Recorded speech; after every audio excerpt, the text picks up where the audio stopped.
Hi. Hi, everybody. I'm Ryan Mashron. I'm a lieutenant at the Schenectady Police Department, and we're going to be doing a 1-hour kind of synopsis of the work that we do in Schenectady. It's a little bit different. It's around diversion and deflection, and some of the things that we built into the way we do business in Schenectady around substance use, mental illness, homelessness, and some of the different social issues that we're all kind of dealing with as police departments. And hopefully this provides some suggestions on some different ways to look at kind of working through these types of things. I'm here with an amazing team of 4 of us together. We work on a program called The Hub, which we'll learn about in a little while, but I'll kind of just set a little bit of the foundation for how we got here and why we're doing what we're doing.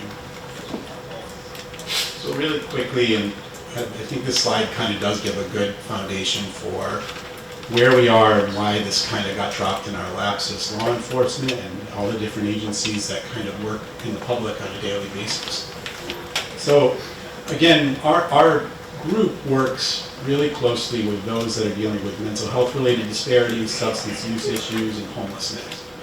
And we found over and over again that the way that we originally started to do it wasn't really making quite a bit of an impact. And so how we kind of got here is, from the mental health side, looking kind of historically at the way we have dealt with mental illness as a society. The height of institutionalization was really in the 1950s, and that's where you saw individuals in different facilities for mental illness. About 500,000 were in state-run facilities at that time. And so in 1954, Thorazine comes out, and it's thought to be able to cure mental illness, and this is supposed to be a miracle drug that cures those that are dealing with all different types of mental illness. And it's sold kind of, again, as this catch-all. In 1963, that's when Kennedy signs into law what's called the Mental Retardation Facilities and Community Health Centers Act. And so at that time, there was this kind of refocus that was going to occur where people wouldn't be institutionalized, but they would go to community health centers. And they would be integrated into society, and they would do much more outpatient work. But in actuality, none of these centers, or many of these centers, weren't built. And there's lots of reasons why these centers were never built. There was a lot of pushback from insurance, Medicaid, Medicare, refused to cover a lot of these things. And so a lot of these things never are built. And so our jails start to fill with those that are dealing with mental illness and substance use and homelessness. And that's, as we're going to learn, I hope, or as we're learning the hard way in Schenectady, that's no place for those that are working with these things, living with these things. And so from the substance use side, in the 1960s, you see the counterculture movement kind of rise, and there's a big fear of the drug epidemic and what drugs are doing to people. And so Nixon comes along, he plays on those fears of people, and he makes those that use drugs and those that sell drugs, he calls them public enemy number 1. They become the target of a lot of different expenditures to try to stop drug use. And Just Say No comes along, billions of dollars are funneled into law enforcement continually to try to deal with substance use on the supply end. We always kind of talk about the supply versus the demand side. I'd like to think we're working on the demand side of things. So all this money goes into the supply side and trying to stop it. And these 3 waves of the opioid epidemic kind of come through. And so the first one is this overprescription of opioids, pill mills. You can see in the states of Florida, these highways where people could go down with very minimal interaction with doctors, if interaction with a doctor at all. They could get hundreds of pills of opioids, thousands of pills. And they would go up the corridor and they would distribute these pills all throughout the United States, a lot of it in West Virginia, areas where people are working, blue collar, working, coal industry, those areas. These pills are being distributed, they're pain management pills. And so somewhere along the way, we see these pills become a huge problem where there's just this saturation of opioids, so the government steps in and they say, all right, well, we're going to regulate that. We're going to do prescription regulation. And so now you just can't get a script on a piece of paper, it's actually monitored. It cuts off the supply of pills. so what ends up happening is people are addicted. We know what opioids do to the brain. We know that there is a medical issue going on, but they've choked the supply of pills. And so what comes in next is heroin. Heroin is a good replacement. It's much cheaper. And so it comes, now we see the rise, the second wave, the rise in heroin. And so we're dealing with heroin. And then, from the supply side, with cost kind of at the forefront, people realize that are producing this, that we can make it much cheaper, and we can make it much stronger. And so fentanyl is the third wave that comes in. And now we're doing battle with fentanyl and new things as well. So I don't have an overlay as far as how much we're spending on trying to kind of stop the supply side, but if you looked at how much we're spending, you probably would see it goes just with this graph as well. We're spending more, we're trying to choke off the supply of heroin and fentanyl and many of these things, and more people are dying. Almost 7,000 individuals in 2021 and more since then. And so the more money we throw at it to try to stop the supply, it's not equating to more and more people that are living. And that's what our end goal should be. It's not to punish people that use drugs. It's to try to help people survive and have good lives. So in 2019, we kind of see this. This is happening in our own backyard in Schenectady. In all of our communities, we're seeing this happen. People are dying. We're working with people. They die. And so in 2019, Schenectady, the four of us got together with a couple other agencies, Catholic Charities and New Choices. If you're from the Capital Region, you probably heard of these agencies. And we said, let's start a program that can try to go after the demand side, meaning we help individuals that use drugs. And so in 2019, we opened the doors to the police department, and we said, if you're willing to walk in, say you need help with drugs, we will try to find you a center, or we'll try to find you something that works for you. And so people started to come in. And we initially were trying to run this program by kind of pushing people into beds. That was like the thing. Someone comes in, we try to find them a bed somewhere. And inevitably that makes us feel better. They feel safer. But what we didn't realize, or we did recognize, is that people that use drugs, with homelessness or mental illness, they have lives. We have lives. We all have lives. And they have to do things. They can't just be forced into Pennsylvania or wherever we're going to send them to a facility. So we started to encompass harm reduction for things that we do. And quickly we changed from saying you're going away to a bed to when somebody walks in, we try to figure out what works for them that day. How can we start getting the ball rolling for you? And so it seemed very strange, but honestly, when somebody walks in, we can try to find them outpatient treatment. If somebody walks in and says that I'm going to use drugs tonight and I can't stop using drugs, we know what drugs do to the brain. And we need to work with Catholic Charities to find syringes for them tonight to be able to use drugs safely. It seems strange, but we'll do it. Because if we can stop HIV, if we can stop hepatitis, that's a good first step. And usually they'll come back and start working with us for something else. So we'll do that. And we've done that. Initially, about 100 plus people, we had walked through the doors, which is really hard to walk into a police station and say that I'm using drugs and I don't know what to do. And so then we realized in 2019 that, all right, we're only reaching a small fraction of those that are struggling with substance use in Schenectady. So we need to be able to make a bigger impact. So with the folks here with us, we evolved Schenectady Cares quickly.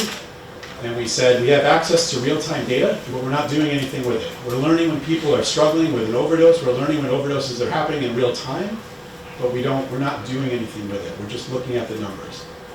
So we went to our partners at Catholic Charities and New Choices, and we said if we can just simply get you the name of an individual that's overdosed, we won't investigate them. We promise we will not investigate them. We're not turning it over to detectives. We're not turning it over to anyone. We'll just get you the name of an individual that's overdosed. Would you be willing to just reach out to them to see what you can do to prevent an overdose tomorrow?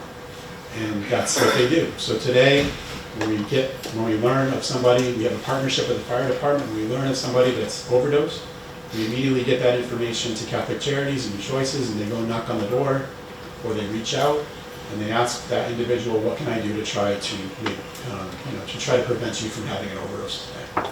And that's kind of how Schenectady Cares evolved. Since that started in 2021, about 1,300 people have gotten that outreach through that program. And it's been done on $0. We didn't need to, these agencies that we partner with, all of our collaborative partners that we've gone to, they do this on a daily basis anyway. They just didn't have access to the type of information that we were able to access as police officers. So we were able to leverage the data that we have to be able to get it to them, and then they did the rest. And so that kind of evolved. So Schenectady Cares had those two kind of critical evolutions. One, you know, you can still walk into the police department. We don't get many folks that walk in, but you can still walk in and say you need help. But the outreach is now the newest evolution of that. And so, as we'll kind of hopefully be able to explain, we've been able to build on the deflection and diversion work that we're doing in Schenectady to go on top of just substance use and try to use these collaborative approaches to focus on those other things. So this is kind of our introduction into probably the bulk of what we're going to be talking about, which is our hub work. And I'll kind of let great partners kind of explain that, and you can answer very well.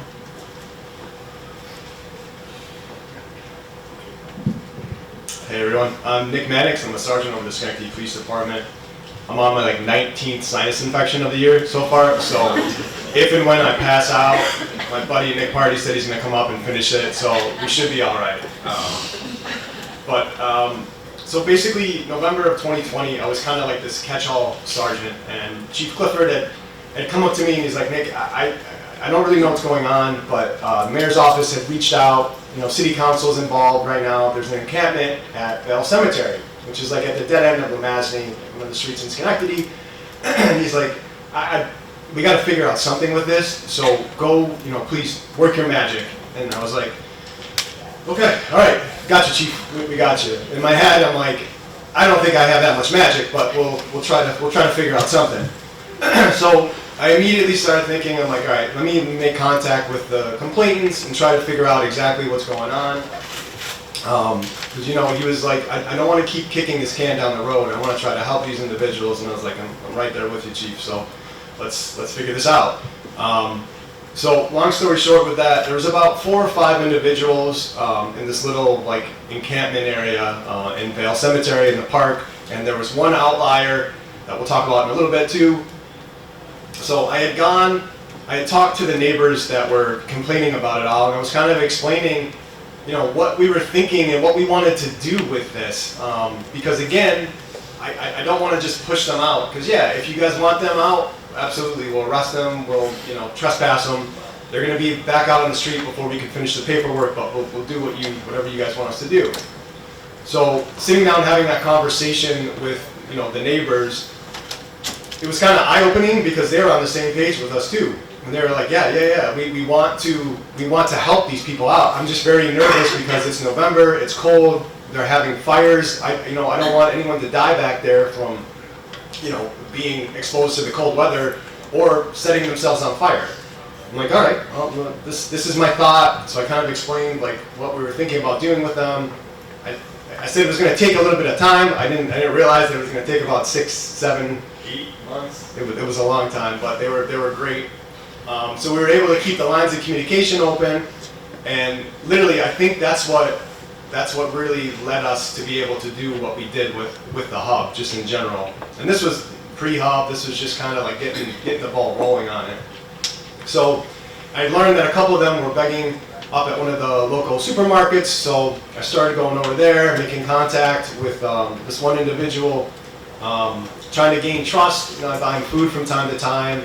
It was right around Thanksgiving, and I was like, LT, come with me. I want you to meet these folks. And this is kind of what I was thinking. He's like, yeah, let's go. So we're driving down Lamazny. I see my buddy come walking out there. I was like, oh, this is perfect. So he comes up, asks us for money. Now we're in coats and everything else there too, so he can't really see that we're police officers. And he knows that I'm a police officer, but he doesn't recognize me. So I was like, yeah, hold on one second, but I'm gonna get out of the car, I'll come talk to you. And I get out of the car, he sees all this, and he goes, oh shit. I didn't know that you guys were police officers. Oh, Nick, yeah. I was like, look, dude, we're not here, it's good, you're fine, man, everything's good. Just, we're gonna try to to work with you. Like, this is my lieutenant. You know, are you okay if I start bringing some people back here to try to help you out? And he's like, yeah, you know, cautiously kind of feeling his way out of it. So we ended up going to get, we're also, on top of everything else, LT and I are public information officers, so we knew about a food pantry that was donating Thanksgiving meals. And it just happened to be Thanksgiving, so we went to get a bunch of Thanksgiving meals for them. We gave them back to our friend there, and I think that was like our main like lead in to get into there, because after that, building that trust and letting them know that we weren't there to mess with them, like we weren't going to try to, you know, to arrest them for this, like we're really trying to help them. Like we were able at that point to contact Michelle and just say, look, this is what I'm thinking at this point, like, you know, is there more people that I should be bringing back there? So she got probably Mohawk Opportunities and the city mission to come out there with us too. So we are doing multiple trips for months. But being able to do that, we got a lot of good like rep from doing all that. So at that point, long story short with them, I'll finish this up. We were able to get them all housed. Four out of the 5 of them. The 5 was kind of like an outlier. He was kind of in and out. And ended up, I think, coming back to Albany. But the 4 that were there constantly were all housed, wraparound services. Everything was great. Unfortunately, one of them had passed away. But you know, it was one of those things where I'm like, we can do this. Like this can definitely work. And now on to the outlier. So, maybe.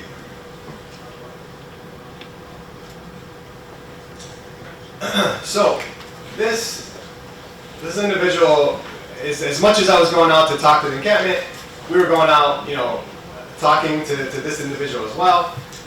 You know, she was homeless. She wasn't connected to any services. There's a woman in her 50s, was found living in a tent with 3 cats, November 2020, so same time period. After relocating back to Schenectady from Arizona, I mean, why not? Because all roads lead to Schenectady, so perfect. So we started off, you know, having conversations, and she was very, very guarded, but the cats were like her life. Now, mind you, I've only ever saw 2 cats with her. She had food all around the tent. So these cats were feral. They weren't her cats, but in her mind, they were her cats. So I'm like going nuts trying to figure out, like, she's not gonna move, like I can't get through to her. Michelle goes, well, why don't you like use the cats? And I was like, what do you mean? And she said, well, just, you know, start talking about the cats more, like try to engage with her in the cats. And sure as anything, that was it. That's all I needed to do. She was my new best friend. We're hiking through woods. I see a tail. It's probably a raccoon. Honestly, I don't even know. But that's midnight. That's the 3rd cat that was never found. So I'm like, all right, whatever. It works. It works. So that gaining that trust with her was all that I needed to do. All that we needed to do, and we were able to, at that point, really get her to trust us.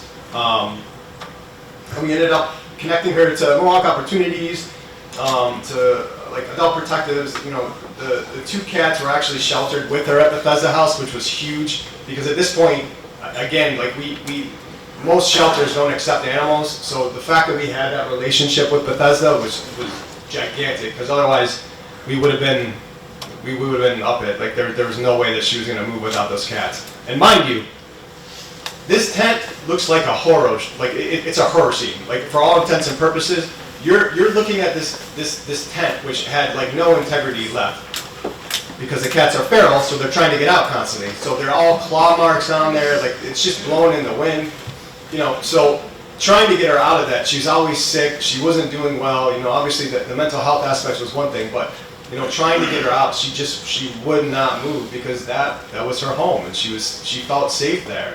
So being able to gain that trust was gigantic. And now she's housed in mental health housing, and she's doing well. We had a little hiccup. She found some more cats, and they were destroying the apartment. I think she had like 19 babies or something. It was crazy. So we were like, okay, let's not do that again. Come on. But I mean, it was just one of those things where, you know, being able to to be out in the community and actually just engage with them and asking them like what they needed and how we could help was the starting point to this whole hub at this point. So move on. Does anyone come and do this?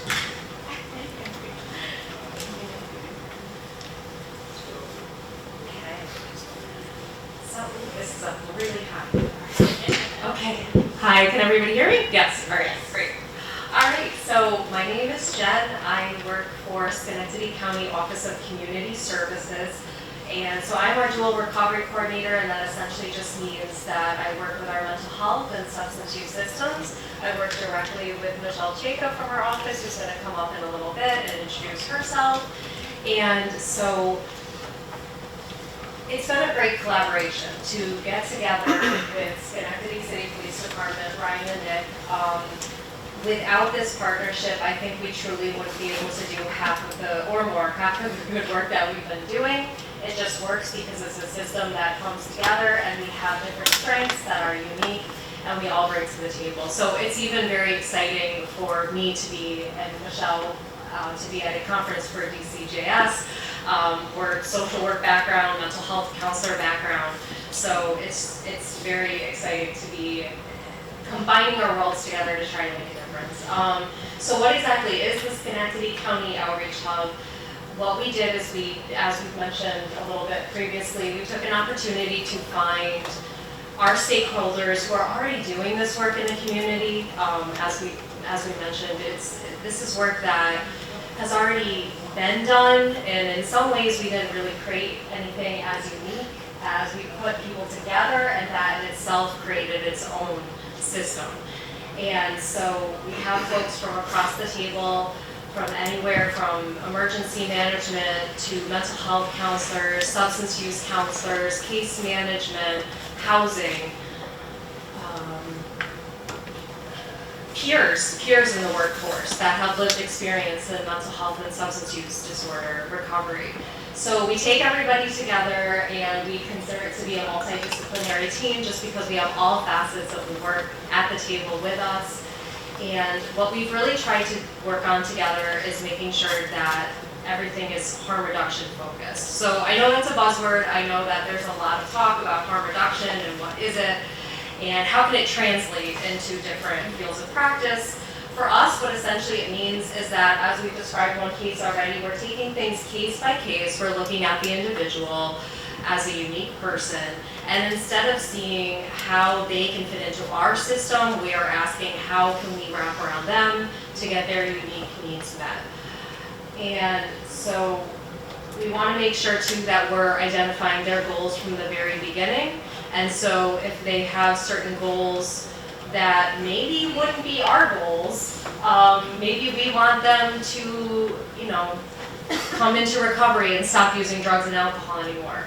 Well, they want to find a place for themselves and their cats. So what comes first? We find a place for themselves and their cats, or whoever it is, whatever it is, and then we'll try to take it from there. So harm reduction being we're going to meet people where they're at, and we are going to try to move the needle in a slower way, but hopefully in a more consistent way than maybe traditionally we have. So who benefits from hub services?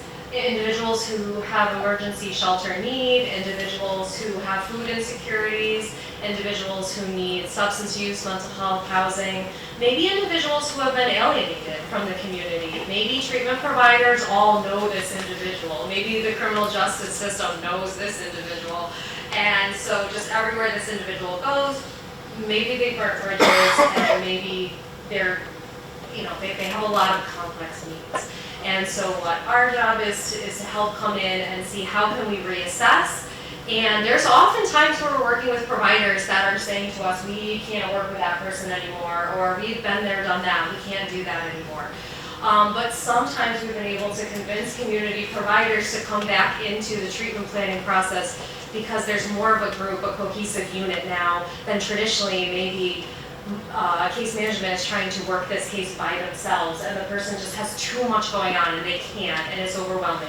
Then they're rearrested, then they're gone, now they're back. So we try to really cushion it so that the provider isn't doing anything by themselves, that we're all working together. so in terms of our history, we did attend a PARI conference in 2022. That was our first opportunity to look at what a hub model is. We are strong partners with PARI, and we look forward to continuing work with them. That was a great opportunity to just see what models were already in existence, and then as soon as we went to that conference, we said, this is something that probably we could recreate in Schenectady. And so right when we got back, so we went in November, and in December we came back and said to our folks at the table here, I think this is something we can do. We pulled stakeholders together, we got everybody's buy-in, had a provider meeting in December, and then in January we kicked things off. So everything happened really quickly and really successfully. So we were like, we're off to a great start. This is perfect. We're aligned. We know what we're doing. And along the way, though, we've definitely hit some roadblocks and some bumps, but we were off to a good start. We felt really good about it. And then we started bringing even more and more people to the table. And what essentially we do now, we started the boots on the ground work, which is basically outreach work. We do outreach work, so every other week we get together with all the stakeholders. We sit down for about 30 minutes, talk about the cases, talk about what's going on with individuals and give each other updates, and then we go out into the field. So this is very different than a traditional case management model where you're sitting at a table, you're talking, and then you're going to go email someone, or you're going to go check in with this person tomorrow. We literally go out into the community, and by we, I mean all of us. We strap on our sneakers, and we go out, and we make sure that we try to find people, or we try to follow up with people, and then we send an update to each other afterwards. There's a lot of work that comes along with this, but we take on some of the heavy lifting when it comes to the tracker and getting a hold of stakeholders and asking for updates. It's a laborious process for certain, but at the end of the day, we have great stakeholders at the table who want to help, who it impacts them too, because they're already dealing with these folks, and I think that's why we've got a lot of the buy-in that we've gotten. Okay. So we continue to meet on a bi-weekly basis, and we have quarterly stakeholder meetings as well, so that's when we get together with executive stakeholders, and because we're so new in our model, we try to get feedback from everybody at the table. How have things been going? What could be going better? But for the most part, we have had a lot of feedback suggesting that it's helpful because, again, folks would be doing the work anyways. Folks would be having these cases that are just like, I don't know what to do for this person anymore. They're at risk for death. They're at risk for crisis and getting hurt in the community. They're vulnerable. They're a victim. How many times have we seen people like that, right? They're kind of, they're troublesome and they're loud in the community, but also they're really vulnerable to being victimized by others too. So we see a little bit of both, right? And so we're having these conversations, and now we're just having them in a little bit more of an organized fashion. So 12 to 15 agencies at the table, that's typically who we have, but it continues to grow. We continue to have more folks that come to the table and are offering services, and so that's really exciting, and we're always looking for ideas of who else we should bring in. MVPs at the table, that's one I wanted to mention. Like insurance companies, traditionally maybe they wouldn't be at the table, but we have folks from Veterans Affairs, again, someone who maybe wouldn't be someone who we talk to daily, but they're at the table and they're trying to help us problem solve. And then just to talk a little bit more about harm reduction, again, I know it's a buzzword and I know sometimes it's overdone, but what does harm reduction mean for us? Maybe we all look at it a little bit differently, but I think it's a challenge, right? For all of us to look at the individuals that we serve and say, how am I making it better for them? How am I listening? And traditional treatment is hard, and I think when it comes to criminal justice, it can be hard because there's rules, there's regulations, there's certain things that need to be done at certain times, and certain things that just simply cannot be tolerated. And certainly we're not here today to question any of that, but more so just to say some of the treatment providers at the table use us, to have different models, to have the harm reduction approach. We want to have conversations with people about what that looks like and how it could be integrated in more traditional systems. MAT and other forms of harm reduction, very popular now, didn't used to be. It used to be back in the day when I first started in this field, it was a drug is a drug is a drug. And Suboxone or methadone, not acceptable, not appropriate. Drug treatment courts used to say, nope, we can't have that. If you're going to be on that, then you're not technically going to be a drug court candidate. So we're seeing some shifts now where we're recognizing that things have changed. MAT is very helpful because it can help have someone, it can help them stay sober and also safe, and then they can accomplish their goals and stay alive long enough. In this opioid epidemic and all the things that we're seeing, we're trying to hit a moving target with all the adulterants coming into the mix and new things coming in. We literally just want to save lives, as Lieutenant Maxwell mentioned before, and I kind of alluded to as well. It's like meeting people where they're at and just making sure that they're still here so that we can do the good work. And MAT can certainly help with that because it regulates the addiction, right? And it makes it helps the individual not want to possibly use the drug, but it helps them with the cravings and to make sure that they can go to treatment or they can explore housing or get a job. And just to wrap up, pre-contemplation, someone who isn't really interested in changing, we see that all the time. We actually have one individual we're working with right now that every day we're scratching our heads and saying, I don't know what else to do. But we keep talking about it. We just keep having the conversation. There's no giving up. The beautiful thing of this model is that we don't have limitations in terms of when we have to shut down a case. Traditional mental health, if the person doesn't show up for a little while, they need to be closed out, right? We've all heard of that. Or substance use, we got to close them out. 90 days, they haven't been here. We can keep them open, and we can keep working with the person. So with a model like this, it hopefully helps something like that, traditional limitation. And barriers to housing first models, I think we'll get into that a little bit more. I mean, even in our stories today, you'll hear more about how housing is such an important need, and how without housing, we're not really going to have much else, because we need that level of it's the hierarchy of needs, right? If we don't have fundamental stability, then we certainly can't move up from anywhere. So we'll talk a little bit more about that. But I will pass it over back to Nick. Are you doing this one too? Okay, so we'll talk about the van. Thank you. So it's a funny story, true story. LT and I used to joke about it because we never had any cars. Now I think we have like 3 police vehicles now. But Chief had come to us and was like, hey, you guys need a van. Can you use a van? And we were like, yes, we'll take anything. Like, yeah, absolutely. So Chief was like, it's yours. So this is kind of cool because this was our old 940, which was like our paddy wagon.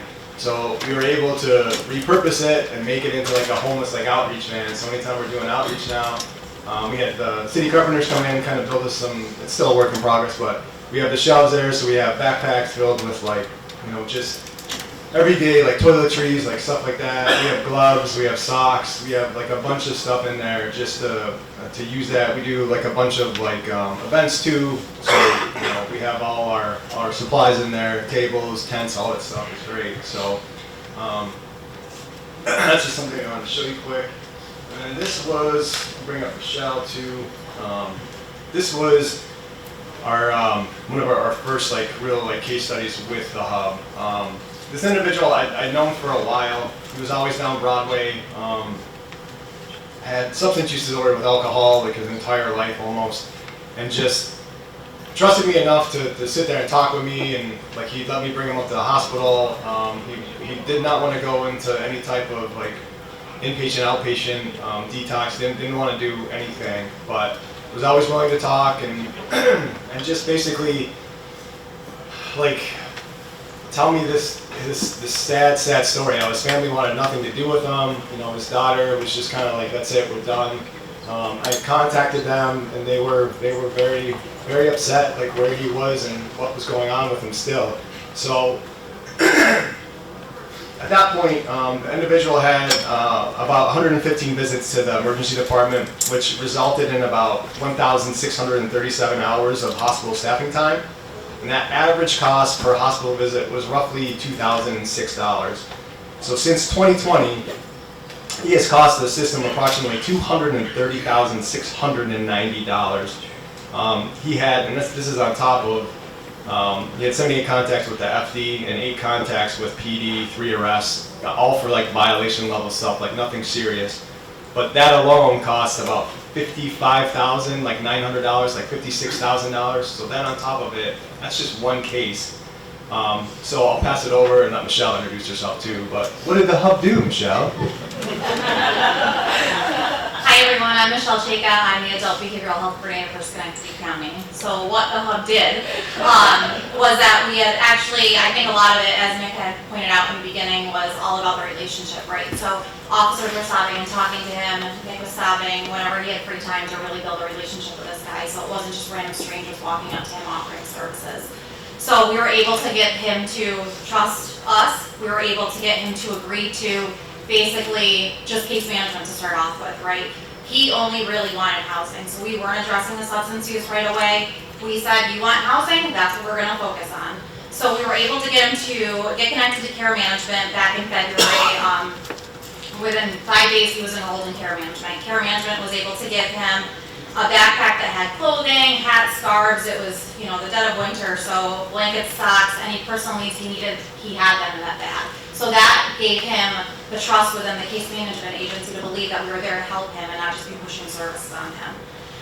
Within that time frame, we were able to work with one of our housing agencies who, doesn't have to follow those strict rules of being sober and being in treatment. They were able to house him in April. So when we were able to house him immediately, as you can see, he had 0 contact with SPD, 1 contact with EMS, and only 4 hours at the hospital. Since he has been housed, he now has a relationship with his daughter, which is so important to him. The family relationship is back in action, which is great. We were able to finally build that relationship with him to start getting him into substance use treatment. He has been doing so well, obviously, as you can see, with absolutely next to no contact with EMS or PD services. So we'll go on to case 2 here. This was a tough one for sure. She had multiple contacts with SPD. She wasn't linked to any services at all. She was, for all intents and purposes, like completely normal. Like we had nothing on her. There were numerous calls from business owners on J Street. If you're familiar with Schenectady at all, J Street, we have like this little walkway, a lot of businesses on there. It's a very tight-knit business community down there. So we were getting, calls almost daily, just trying to figure out what was going on. And this was basically, it was from like November of, like late November of 22 to like, I think like January 5th of like 23. So in a relatively short amount of time, she had 36 interactions with us and 14 arrests. And this was a girl that a bunch of our officers knew. Like they went to school with her, high school with her. They're like, Nick, LT, like, I don't know what's going on, but this is not normal for her. We talked to the family. Her brother is in law enforcement as well. So, we're trying to figure out like what the best approach was, if he had like any idea of like what was going on or what was happening. So we were able to collaborate with Office of Community Services, with the PD, and the hospital staff to kind of ensure that individuals' needs were being prioritized and met.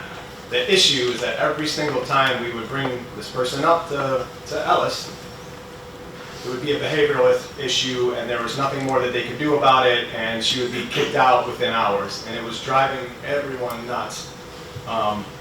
So we were able to kind of grow our relationships at Ellis a little bit more.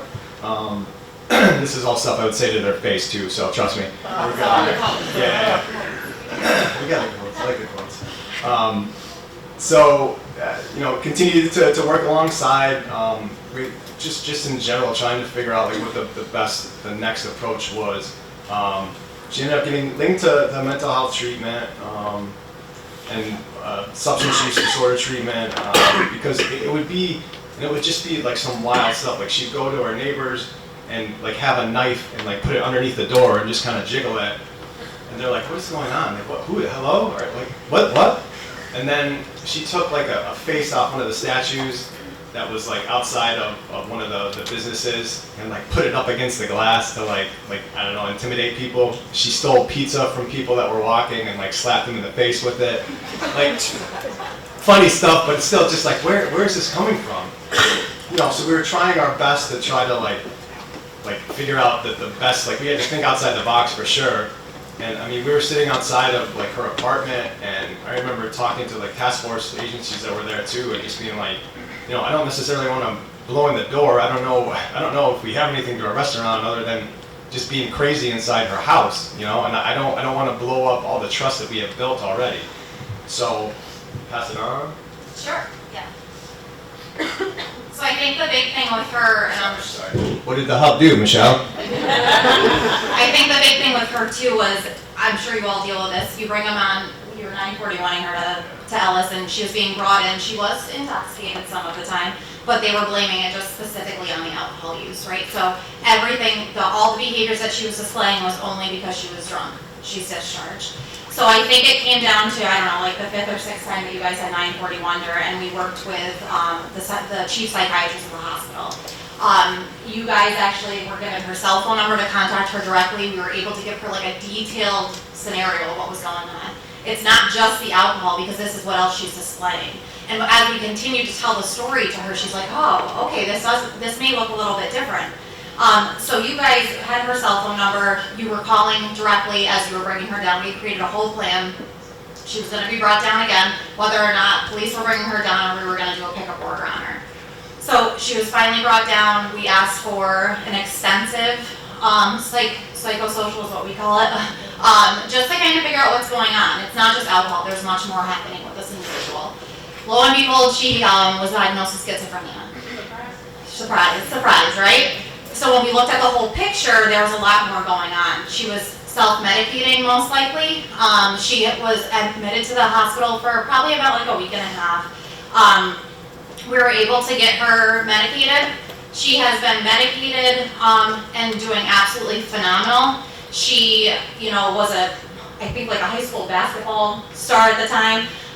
So when the family was calling, with just these concerns, it was like, all right, there's a lot more going on than just someone that's being drunk right now. So we got her medicated. We got her into one of our mental health housing programs. So she is in a structured housing program along with going to substance use outpatient along with mental health outpatient treatment. She now has graduated from the substance use treatment program. She's still in mental health treatment. She's actually in grad school. This is applying grad school, but she's in grad school currently, and she's working full-time. There's been no other contacts with any emergency services since.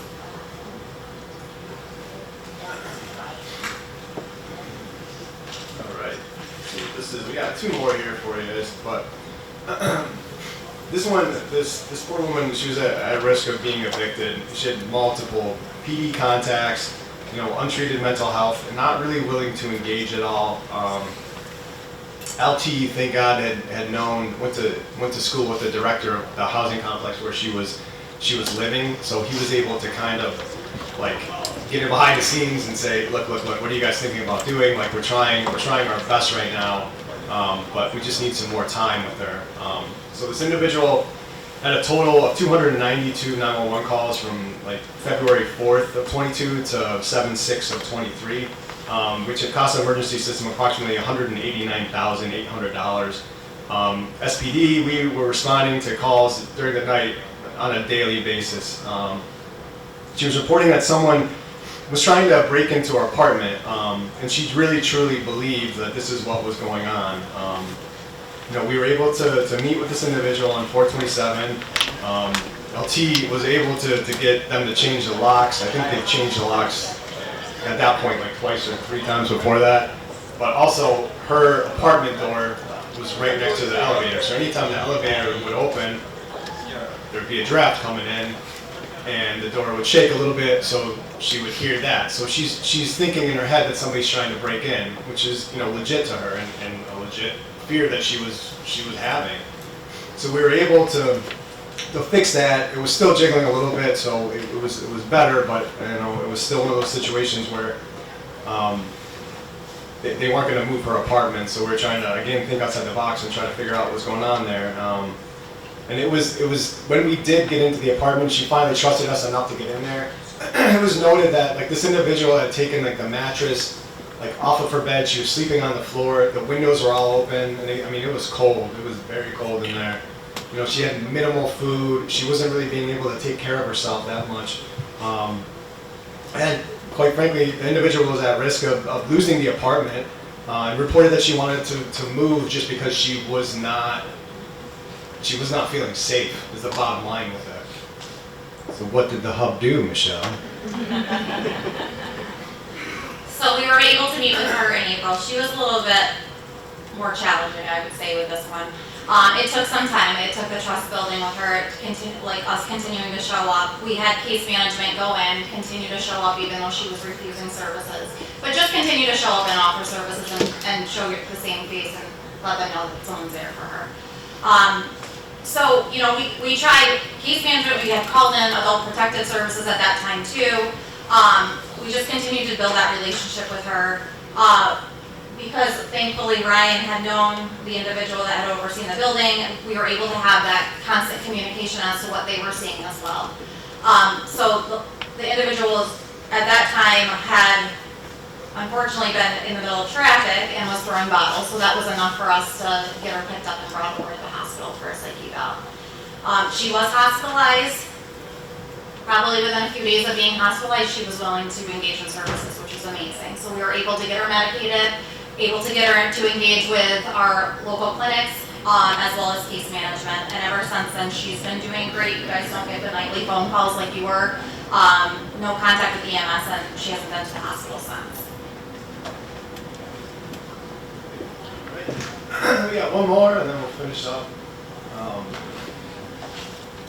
This one was probably the roughest one that we've dealt with so far. Individual well known to the community in Schenectady, definitely to the police department, fire department, mental health.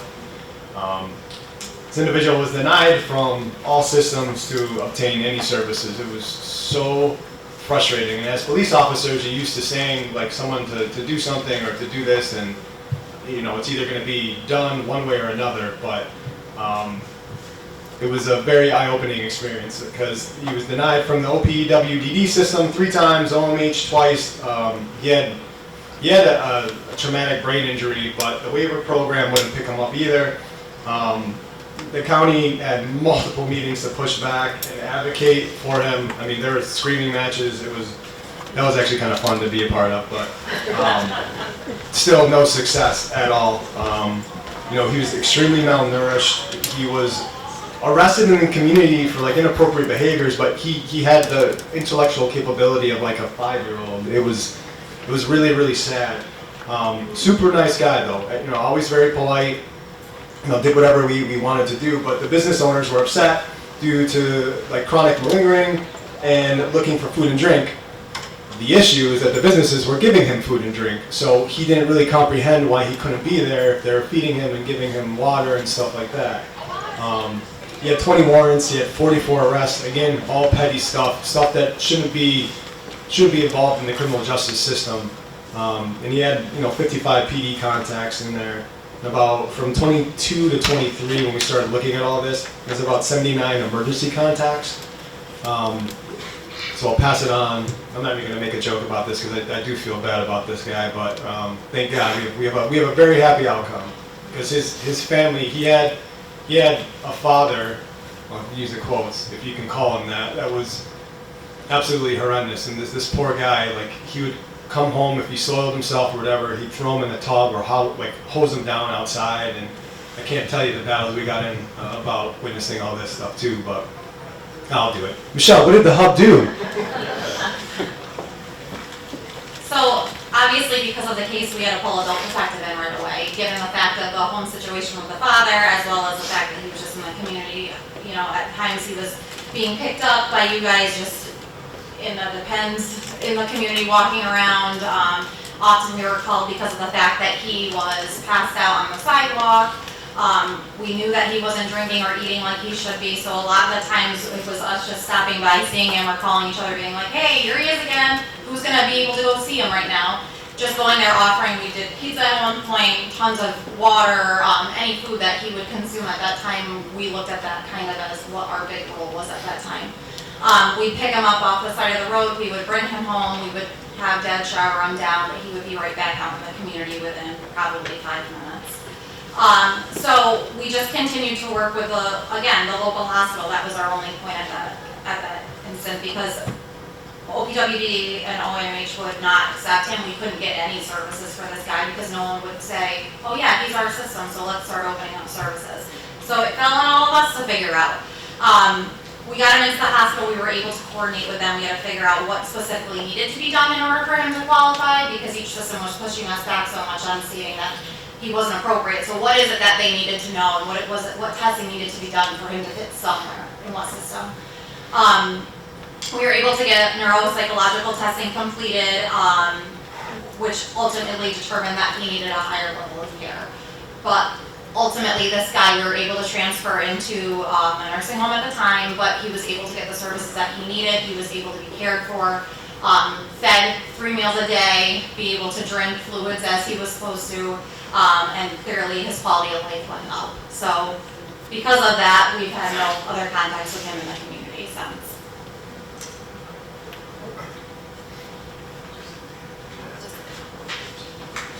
I'll do it real quick. So since we started the program, it's actually 130 individuals that we have reached in Schenectady County, which is absolutely amazing. We've been able to link them to, 110 folks completely, we've been able to link services, wrap all the services that they had requested, wrap them right around that individual. So as far as the categories and what services they were all linked to, so 22 individuals were linked to medical treatment, 44 housing referrals were completed and people were housed, 79 referrals for case management, 27 for substance use treatment, 28 for mental health treatment, 36 individuals that it was just us, bringing them down to Department of Social Services for them to have some sort of income, so it would be temporary assistance income that they were able to start obtaining. 39 individuals for food stamps, 22 individuals we were able to link to peers, actually 5 folks now that we've been able to get employment for, and then 64 individuals that we were able to get through emergency housing at that time.